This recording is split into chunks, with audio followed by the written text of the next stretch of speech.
You see someone alone, rehearse 5 openings, walk closer, then suddenly your body forgets every language. Your smile stiffens, your throat dries, and the silence gets loud enough to feel physically humiliating. Meanwhile, somebody else says one ordinary sentence, and 5 minutes later they are laughing like friends. That difference feels mysterious, almost unfair, until you notice it is rarely confidence and usually skill. Most people think conversation starts with clever words, but it actually starts earlier, inside your body. If your body screams danger, your mouth starts performing, and performance is exactly what kills connection. You stop listening, start monitoring yourself, and every reply sounds filtered to panic, strategy, and defense. People can feel your tension instantly, even when your words sound perfectly fine on paper alone. So this is not about becoming interesting. It is about becoming safe, curious, and easy company. And once that clicks, conversations stop feeling like auditions and start feeling like invitations people accept. In this video, you will learn how to open naturally, keep momentum, and avoid awkward silence. Weird one to fix the first 10 seconds, middle minutes, and the mistake underneath both.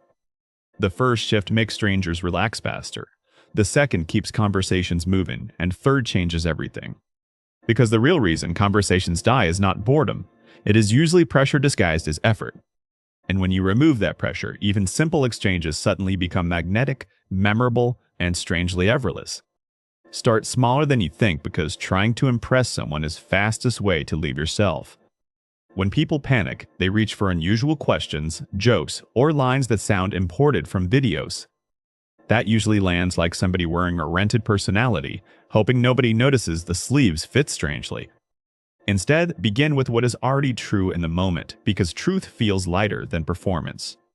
Maybe the line is endless, their dog is dramatic, or this cafe feels louder than traffic. A real observation gives both of you something shared, and shared reality is where conversation breathes. It feels different from forcing some robotic question onto somebody who obviously came here to breed. Now here's the benefit. Honest openings are easier to answer, so the person relaxes faster. They do not need a response because you did not hand them a performance to match. That matters because conversation keeps going when both people feel allowed to be unfinished in public. The next mistake is thinking your job is generating material like a one-person entertainment service. That pressure makes you rush, stack questions, switch topics too quickly, and accidentally drain the room. Good conversations are not built by speed. They are built by lingering slightly longer than usual.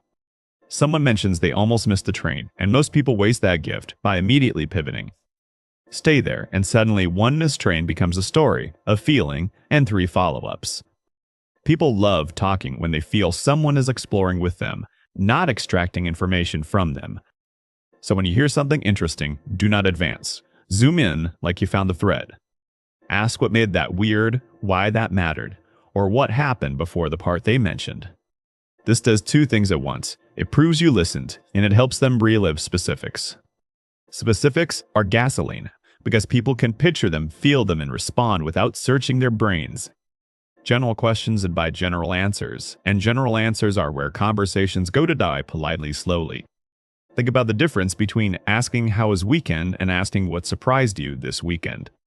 One gets a shrug and a summary, the other opens a doorway to a scene immediately. If you want longer conversations, ask questions that make memory light up, not report writing begin. Now once the conversation is moving, most people accidentally kill it by changing subjects too aggressively. They think silence means danger, so they throw in a topic before the first one breathes. But pauses are not failure. They are usually the moment somebody decides whether to go deeper. If you rush to fill every gap, you interrupt thoughts that were still opening inside them. Try this instead. When they finish, hold contact, breathe once, and let the moment stay alive. That beat often invites the sentence people were almost brave enough to say the first time. If this is already changing how you listen, like the video and subscribe for better conversations. And tell me in the comments which moment freezes you most, opening, continuing, or ending first. Now let us fix the part nobody teaches, how to stop sounding like you are interviewing. Interview energy appears when every question points forward, but real connection usually spirals sideways first instead. Instead of firing question after question, offer a small piece of yourself between their answers sometimes. Not a life story, just enough to turn the exchange from extraction into shared construction together. They mention terrible office coffee, and you answer with your own tragic break room espresso memory. Now the conversation has texture because both of you are standing inside the same little universe. This balance matters because people trust openness more when it feels measured, not emotionally dumped everywhere. Too little and you seem guarded. Too much and you seem like you need rescuing immediately. The sweet spot is warm and specific, like opening a window instead of knocking down walls. Another powerful move is naming the moment happening between you, especially when it feels slightly awkward. Most people pretend awkwardness is invisible, which only makes both people work harder to hide it. But a light on the slang can dissolve tension faster than pretending nothing weird is happening here. You can say, "We both looked at the snack table like at Otis Answers tonight." That works because it turns private discomfort into a shared joke, and jokes create team energy. You are not exposing weakness. You are proving you hold reality without getting weird over it. That is attractive in any conversation, because people relax around someone who does not flinch easily. Now let us talk about the trap nobody notices until they replay the conversation later alone. It is the habit of listening only for your turn instead of listening for direction inside. When you wait for your turn, every sentence becomes a hurdle between you and your line. When you listen for direction, every sentence becomes a sign pointing toward emotion, detail, or meaning. That changes your face, your timing, and your follow-ups before you even choose words differently. People can feel when you are tracking them, not just waiting politely with loaded questions nearby. Here's a simple test. After they speak, summarize the feeling underneath before asking anything new. Not like a therapist, just like a human, noticing the emotional color of what landed there. They say the party was intense, and you say, "That sounds exhausting in a weird way." That tiny reflection tells them you understood the experience, not just the shortened headline version fully. And when people feel understood, they naturally give you more material without being dragged there manually. Now, some conversations still wobble, not because you failed, but because the other person is guarded. When that happens, most people either push harder or retreat completely, and both choices backfire fast. The better move is lowering intensity while keeping warmth, like turning down bright lights without leaving. Ask lighter questions, notice easier details, and let the interaction earn depth instead of demanding it. Maybe you talk about the playlist, the neighborhood, or why their umbrella looks prepared for war. Depth comes faster when people feel they can approach it, not when they feel pulled here. This is why some strangers open up to barbers, cashiers, drivers, and seatmates within minutes easily. Those people are often relaxed, present, and unhurried, which feels safer than polished charisma ever does. Now here comes the most useful reframe if you always feel pressure to be impressive socially. People are rarely asking, "Is this person extraordinary?" They are asking, "How do I feel here?" That means your real job is not dazzling them.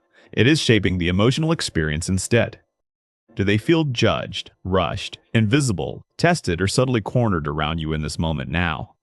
Or do they feel seen, included, safe enough to joke, and free enough to be imperfect? That second feeling is what people remember, even when they forget the exact subjects discussed later.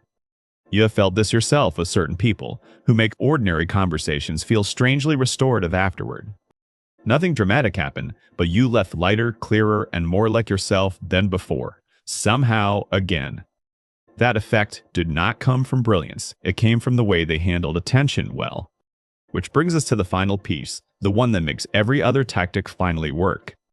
The strongest conversationalists are not trying to avoid rejection, they are trying to create comfort first. That sounds subtle, but it changes everything, because those goals produce completely different behavior under pressure. When you aim to avoid rejection, you become careful, edited, needy, and weirdly disconnected inside yourself. When you aim to create comfort, you become observant, generous, playful, and easier to trust immediately. One goal makes you ask, "How am I doing?" The other asks, "What would help here?" That second question unlocks natural warmth because it shifts attention away from your self-surveillance loop. Suddenly you notice who is nervous, who needs room, and which topic made their eyes brighten. You stop performing confidence and start offering steadiness, which feels far better than confidence anyway, often. This is why the best conversationalists are not always the loudest, funniest, or most knowledgeable ones. They are usually the people who make you feel less alone inside your own mind somehow. And you can become that person faster than you think because it is learnable behavior completely. Next time you enter a room, stop asking how to be impressive before anyone speaks there. Ask what is already real here, what feels easy to notice, and what feels kind first. Then say the simple true thing, and stay with the response one beat longer than usual. Offer a little of yourself, listen for the feeling, and let comfort guide the next move. That is how strangers become easy. Easy becomes fun, and fun becomes something worth remembering later. Because the secret was never having better lines. It was creating better conditions for honesty together. And once people feel safe enough to be honest, conversation stops being work and becomes discovery. You are not trying to win strangers over. You are giving them a place to arrive. That is why the best openings feel small, but their effect can change an entire evening. One calm observation can rescue a date, soften a meeting, or turn a hallway into chance. One patient pause can reveal the sentence somebody almost buried because nobody ever waits long enough. One warm reflection can make a guarded person feel visible without feeling examined or pushed away. And once that happens, people give you the part of themselves that scripted questions never reach. They stop answering and start revealing, and that is when two strangers finally begin actually meeting. That is the moment everyone wants, even if they never knew how to describe it before. It feels rare, but it becomes common when you stop treating connection like a test altogether. Tests make people tighten, invitations make people unfold, and good conversations are built from unfolding slowly. So the next time your mind goes blank, do not hunt for brilliance or memorize tricks. Look up, notice something true, care more about comfort than approval, and let curiosity do work. The right conversation starter is usually not the smartest sentence, it is the most alive one. And the people who seem naturally magnetic are often just brave enough to stay real longer. Because nobody remembers the perfect line nearly as much as they remember how human you felt.